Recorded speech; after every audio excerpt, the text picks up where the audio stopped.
শুভ সন্ধ্যা। এই যে বন্ধুরা, আমি রান্নাঘরে চলে এসেছি। আমার তো রান্নাঘর না, এই আমাদের রান্নাঘর। তাই এই যে আমি তরকারি কাটা শুরু করে দিছি। লুচি হবে, রুটি হবে। তা বাবুর বাবা বলে গেল রুটি করতে, আর বাবু শোনা বলছো আমার লুচি করে দাও। বলো কার কথা আমি এখন ফেলবো আর কার কথা রাখবো? দুজনের কথাই শুনতে হবে। তাহলে লুচির তরকারিটা করতে হলে একটু ছোট ছোট করে এগুলো কাটি কুটি সুন্দর করতে হবে। লুচির তরকারিটা একটু গাঢ় ভাব রাখতে হবে। তা এখন রুলার আটা নিয়ে আসে, যে বাবু সোনা খাতে চাইছে রুলার আটা একটা।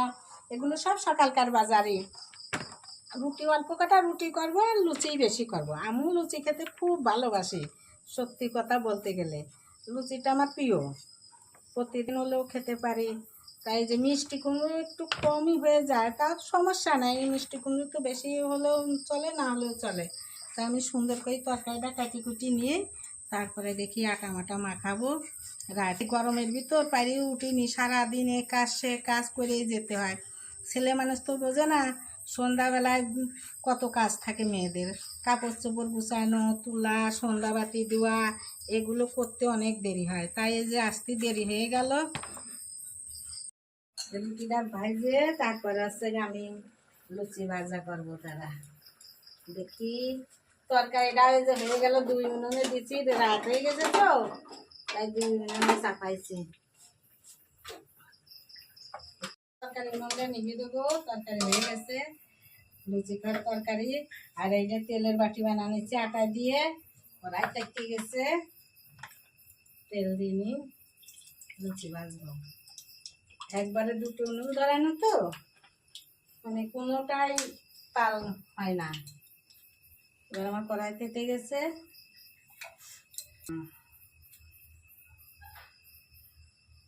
এবার ছেড়ে দিই লুচিটা।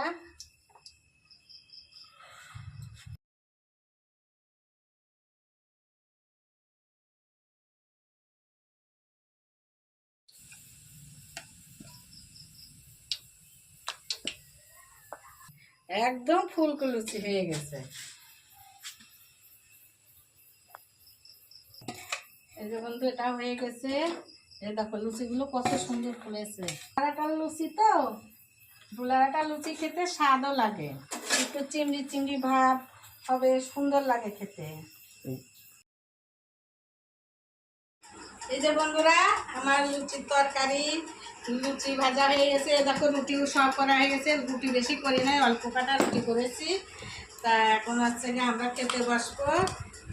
এই যে আমি তরকারি দিচ্ছি, এখনই খাবো। তরকারি তুলে নিলাম। এ দেখো লুচিগুলো কি সুন্দর হয়েছে, তুলে সুন্দর লুচি হয়েছে। ছেলেকেও দেবো, আমিও খাবো, সবাই খাবো, একসঙ্গে বসে খাই নেবো। তাহলে এই যে বন্ধুরা খাই নি এখন। তা তোমরা কে কি খাচ্ছ একটু জানাইও কমেন্টে।